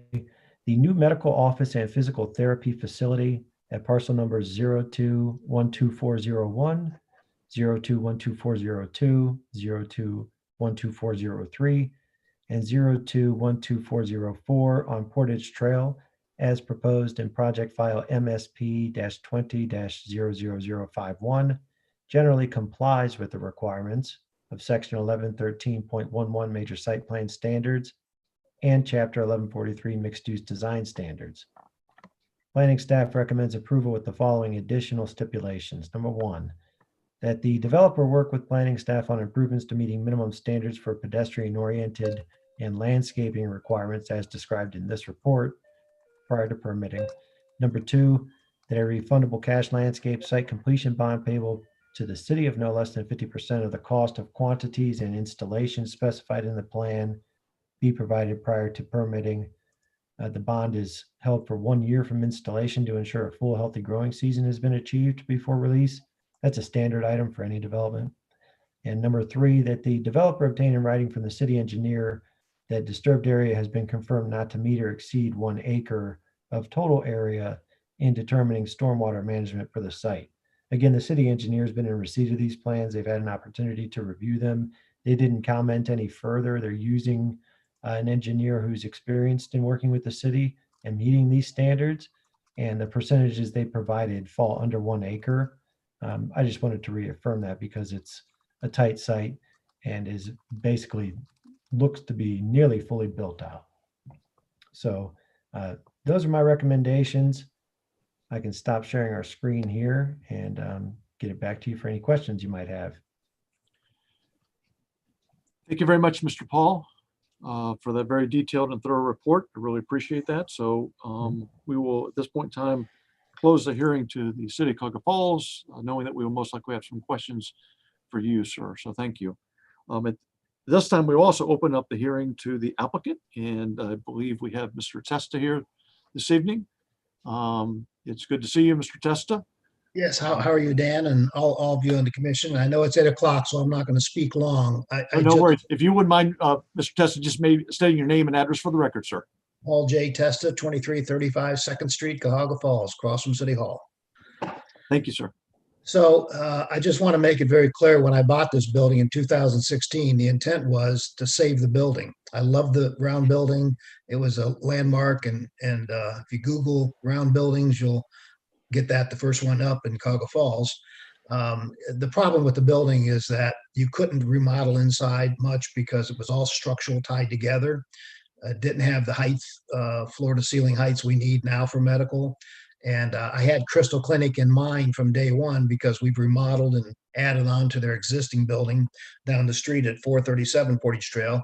And they were out of space, out of parking, by the way. They're looking for more. So parking is a big thing with them, the number of people that come, because most of their clients are, getting operations and knees and hips and back surgery and so forth. So they need a lot of parking and they need handicap parking and they need it close to the building.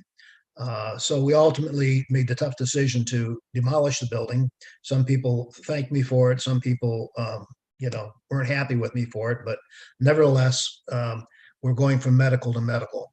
I will say that the plan was to have a one-story building. We worked and worked and worked trying to fit it in there, and we didn't get enough parking spaces. So they are parking required, needed, and they wouldn't go forward if we didn't get 70 parking spaces at least. So we ultimately, at the last minute, went to a two-story building with elevator. They're getting into, I think this will be the fifth quick care facility that's open in evenings.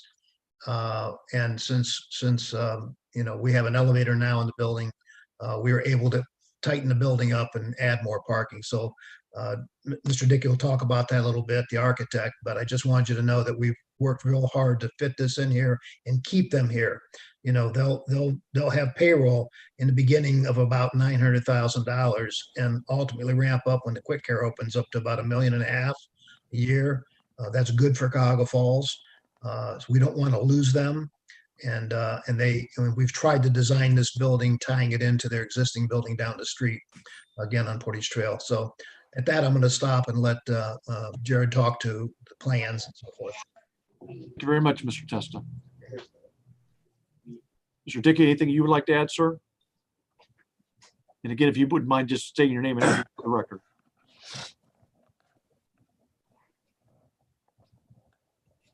Mr. Dickey, I don't think we're hearing you, sir.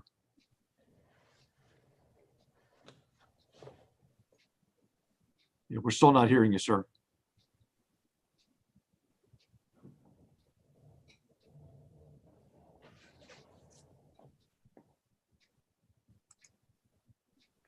Yeah. Yep, I'm sorry. We're still not hearing you, sir. Sorry about that.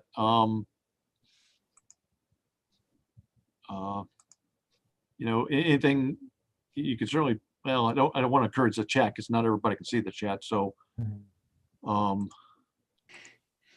you able to dial in from a desk phone or cell phone you might have handy for audio? Okay. Maybe we can try that. While he's dialing in, I'll just mention that this is going to be hopefully once approved on a fast track.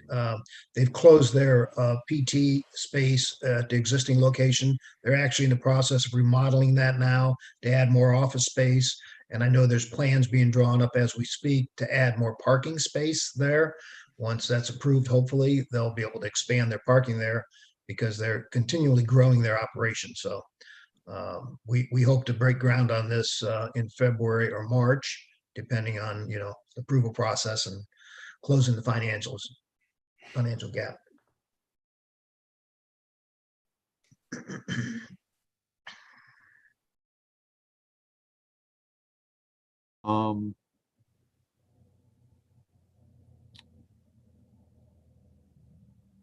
I guess while Jared's dialing in, is there any questions that I can answer? Yeah, I think what we'll do, we'll try to see if Jared can connect Mr. Testa, and then we'll open it up to the public. And then there is a chance the commission members may have questions. So I appreciate your willingness for your availability there. Okay. We can, looks like he's connecting now. Gentlemen, can you hear me? Yes, Mr. Dickey, we can hear you, sir. We'll try that again. Jared Dickey, Caplia Studio Architects, 11700 Cleveland Avenue Northwest, Uniontown, Ohio. Thank you, sir. So any information you'd like to add regarding the project, please feel free to do so. I will say this is possibly the tightest site I have ever worked in my career. Trying to fit this much parking and building in this sensitive of a site was a challenge from the get-go. We, I think, did a very effective job trying to lay out the building so that they had access and still provide quick care with the location they need, a pool and aquatic therapy in the back, and the central portion being the physical therapy, which is really the reason for building this new building, to move them down the street. The parking is needed. They do turn around people quickly. You know, this is why people are there, for the quick care aspect of it, for the therapy. As Mr. Potesta stated, 70 parking spaces, I think, was the starting threshold, and actually they'd love to get more if we could figure out how to do it. But we've been trying to do our best to make this site work, and hopefully I think we've tried to accommodate all of the Planning Commission requirements. As you could see as we were going down the checklist, all the things were met, with the exception of just being overed on the parking and some landscaping that I think we just need to do some tweaking on. Sounds good. Thank you very much. If you don't mind, if you're able to hang around, sir, in case we have any questions for you, is that okay? Absolutely. Okay. I feel bad that we're kind of putting you out because you keep going back and in and out of the picture there, but thanks for your flexibility and adaptability. We certainly appreciate that. We do our best, sir. So we will close the hearing to the applicant at this point in time and open it up to the general public. And once again, as I've stated previously, I will check in the participant column here to see if there's anybody who would like to speak to this particular file. Just please click on raising your hand and I will call on you and John will unmute you to speak on the file. I'm not seeing any hands raised there, either virtually or in person. So seeing none, I'm going to go ahead and close the hearing to the public. And I'm going to open it to members of the Planning Commission. And once again, Mr. Monaco, if you would mind leading off here, sir. Thank you, Mr. Chairman. I have to sympathize with Mr. Testa. The round building, although, you know, for Falls residents, interesting structure, a lot of history, but probably impossible to do anything with other than tear it down. It's just a difficult building to work with for a contemporary office. I think it's great that, you know, the plan is going to present some new medical facilities. And the old site was basically a medical office building. So it's very appropriate. And having the Crystal Clinic, you know, they're great folks, a tremendous organization. And if Mr. Testa could accommodate them with this project, of course, the planning department will see to it that some of the improvements that are needed through Mr. Testa and Mr. Dickey can be, you know, applied as plans move forward. You know, I approve the project. I think it's all going to work out very well there. It's a great location for it. So it's a good project. No further comments, Mr. Chairman. Thank you very much, Commissioner Monaco. Mr. Habel. Yeah, just the one question. It was mentioned numerous times about the parking. My assumption is that there's substantially more parking than the code requires. Is that correct? I guess I'm asking Mr. Testa. Actually, I don't think there's substantially more. There's probably another 5 cars or 6 cars more than what the code calls for. Okay, but the parking is really more designed, less on what I'm understanding based on what the code might be required, but the calculation of sort of the turn of patients as they need to be cared and having to find a space as people are coming in and out through the day. So that 70, 71 is based on a calculation, if you will, of the usage and the rotation of patients that use the facility, right? That's correct. We actually looked at eliminating the quick care to make the site work to fall in the code, and it'd be a shame to lose that because with schools, 3 schools right around there, the quick care is a definite need, I think, for that as well as the athletic fields and everything else. So Well, that I was- certainly not a proponent of putting more parking than you need. And I know in the past, at least in my experience, in my firm, we successfully argued to reduce parking because of the use. But I think in this case, to substantiate the need for the parking as it relates directly to the functional requirement, I could support that. And I think it's a decent project. So Thank you. Thank you very much, Commissioner Abel. Commissioner Locascio. I don't really have any comments. I think it's great to see more progress in the falls. Sounds good. Mr. Ricker. Yeah, I just think the staff and Mr. Testa, they did a great job collaborating together to get this to fit in there with the parking that's needed.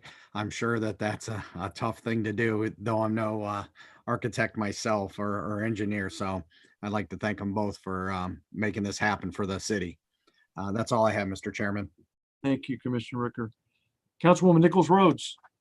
Thank you, Mr. Chair. I really don't have anything that wasn't already said, but I'm in favor of it, and it seems like a great project, and thanks for continuing to invest on Portage Trail. Thank you, Mr. Chair.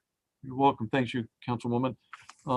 Again, I'm going to sound like a broken record this evening. I want to echo Councilwoman Nichols Rhodes' comments. Mr. Testa, as always, we appreciate your commitment and continued investment in this community. I don't have any comments on the building. I think it's well designed. I think that you've done a great job of working with the Planning Commission and the Planning Department. So we thank you and Mr. Dickey for figuring out that puzzle regarding the site plan. So congratulations, and we look forward to your ribbon cutting and the opening of this business in Cuyahoga Falls. So thank you. At this point Thank in you time, all very much. thank you. At this point in time, I would be happy to entertain a motion on file number MSP-20-00051. I'll make the motion. Thank you, Commissioner Habel. And if you wouldn't mind reading the motion, sir. Can someone place that on the board?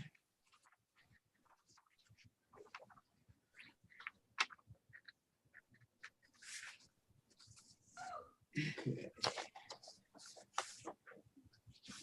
Planning Commission motion, the new medical office and physical therapy facility at parcel numbers 02-12401, 02-12402, 02-1403, and 02-12404 on Portage Trail as proposed in project file MSP-20-00051, generally complies with the requirements of section 1113.11, major site plan standards, and chapter 1143, mixed use design standards. Therefore, the City of Cuyahoga Falls Planning Commission moves to approve the major site plan application for file MSP-20-00051 with the following stipulations. One, that the developer work with the planning staff on improving to meet minimum standards for pedestrian-oriented and landscaping requirements as described in this report prior to permitting. Two, that a refundable cash landscape site completion bond payable to the city of no less than 50% of the cost of quantities and installation specified in the plan be provided prior to permitting. The bond shall be held for 1 year from installation to ensure a full healthy growing season has been achieved before release. Number three, that the developer obtain in writing from the city engineer that disturbed area has been confirmed not to meet or exceed 1 acre of total area in determining stormwater management for the site. Thank you very much, Commissioner Habel. Is there a second to that motion? I second. Okay, we have a motion and a second. Is there any further discussion on the motion? Hearing none. All those in favor of the motion signify by saying aye. Aye. Aye. All those opposed? Any abstentions? The motion carries. Again, congratulations, Mr. Testa and Mr. Dickey, and thank you for your time. And I hope you have a nice holiday and a safe holiday with your families. Well, all of you as well. Our Thank you, next two gentlemen. items on our agenda are the minutes from November 4th and November 17th. Those were sent out in advance. And so at this point in time, I would entertain a motion regarding the November 4th minutes.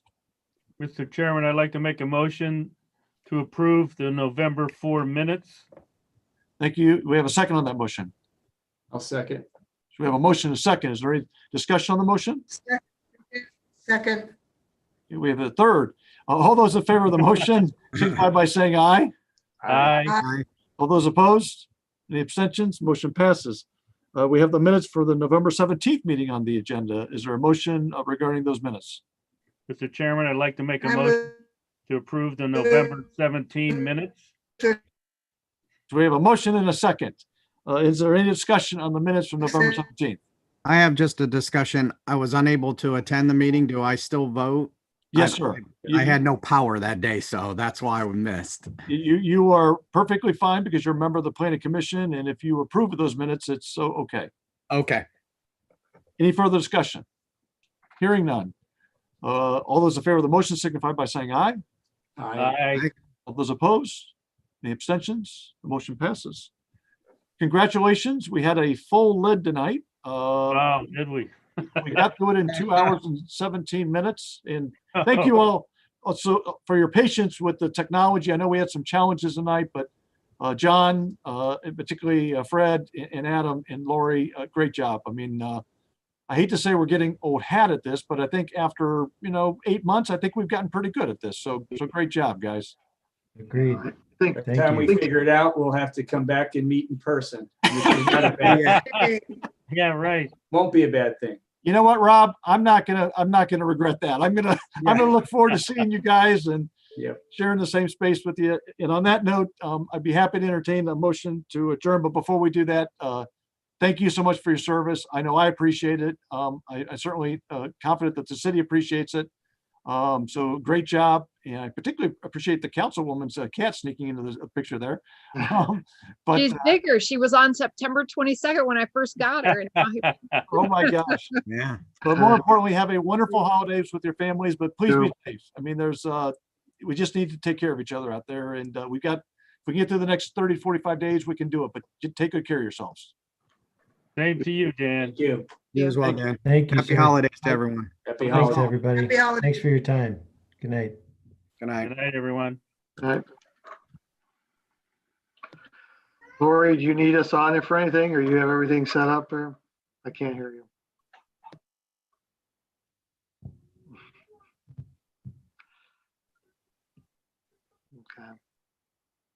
Okay. We can't hear you. You're muted. Sorry, I forgot. I said, no, I don't need you for anything. I said, last time I shut it off, though, I shut everybody off. So I don't think Yeah, I'm that's fine. sorry. You didn't want to hear what the other people had to say anyways. So anyway, I will All see you right, so- later. Thanks, John Konich. Hey, All John. right, folks. Thank you. See y'all. Yeah. Bye.